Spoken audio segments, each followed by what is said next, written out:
అందరికీ ముఖ్యంగా బోనాల పండుగ శుభాకాంక్షలు. ఇంకా అతి త్వరలో బోనాల పండుగ రాబోతుంది. మన తెలంగాణ గవర్నమెంట్ కూడా నిన్ననే అనౌన్స్ చేయడం జరిగింది. దానికి ఎలాంటి చర్యలు తీసుకుంటారు ఏంటి అనేది.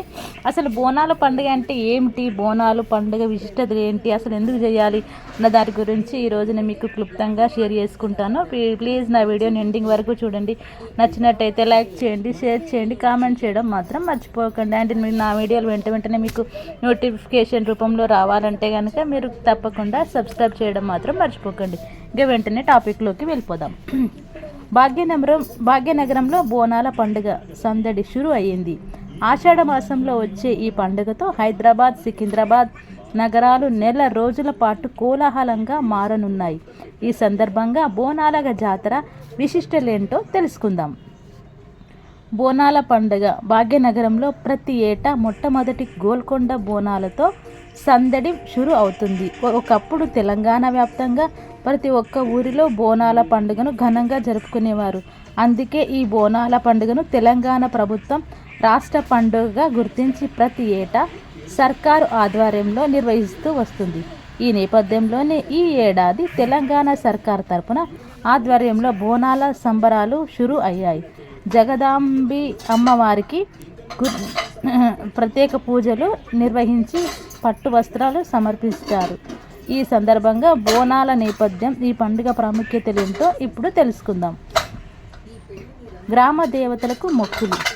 తెలంగాణ సాంప్రదాయానికి చిహ్నమైన బోనాలు మహిళలే తయారు చేస్తారు. బోనాల జాతర సందర్భంగా గ్రామ దేవతలైన పోచమ్మ, ఎల్లమ్మ, మైసమ్మ, బాలమ్మ, ముత్యాలమ్మ, మహంకాలమ్మ, పెద్దమ్మలకు పసుపు, కుంకుమలు, చీర, సారెలు, భోజన నైవేద్యాలతో మొక్కులు చెల్లిస్తారు. తమ కుటుంబాన్ని సుఖ సంతోషాలతో కాపాడాలని, తమకు ఏ ఆపద రాకుండా చూడాలని కోరుకుంటారు. ఈ బోనాలు తెలంగాణ రాష్ట్రంతో పాటు ఆంధ్రాలోని రాయలసీమ, కర్ణాటకలోని కొన్ని ప్రాంతాల్లోనూ జరుపుకుంటున్నారు.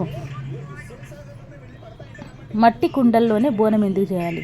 అన్నం, పాలు, పెరుగుతో తయారు చేసిన బోనాన్ని మట్టి కుండలో లేదా రాగి కుండలో వండి గ్రామ దేవతలకు సమర్పిస్తారు. అనంతరం బోనం కుండలకు వేపాకులు, పసుపు, కుంకుమతో అలంకరిస్తారు. కుండ పైన ఓ దీపాన్ని కూడా పెడతారు.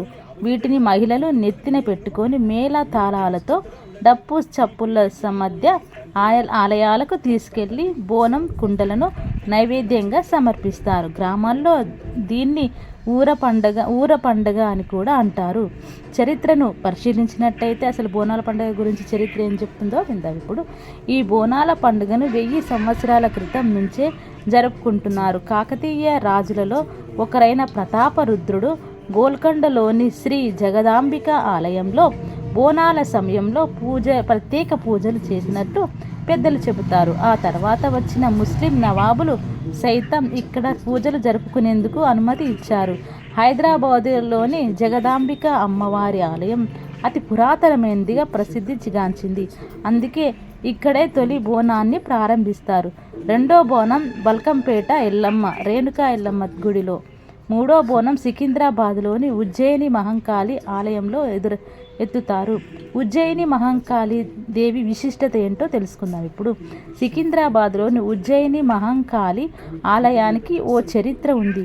బ్రిటిష్ పాలన సమయంలో ఈ ప్రాంతానికి చెందిన సురటి అప్పయ్య అనే వ్యక్తి ఆంగ్లేయుల రాజ్యంలో చేరిన తర్వాత 1813వ సంవత్సరంలో మధ్యప్రదేశ్లోని ఉజ్జయినికి బదిలీ అయ్యాడు. ఆ సమయంలో భాగ్యనగరంలో ప్లేగు వ్యాధి సోకి కొన్ని వేల మంది చనిపోయారు.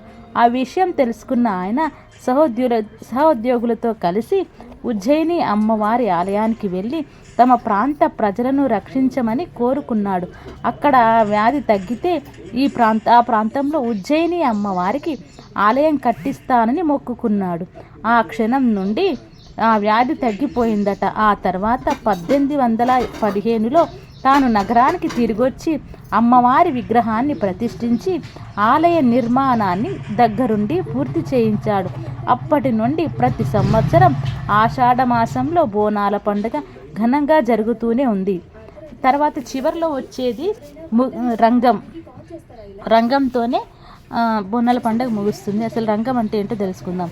బోనాల జాతరలో చివరి రోజు ఓ మహిళ వచ్చి మట్టి కుండ మీద నిలబడి భవిష్యవాణి చెబుతుంది.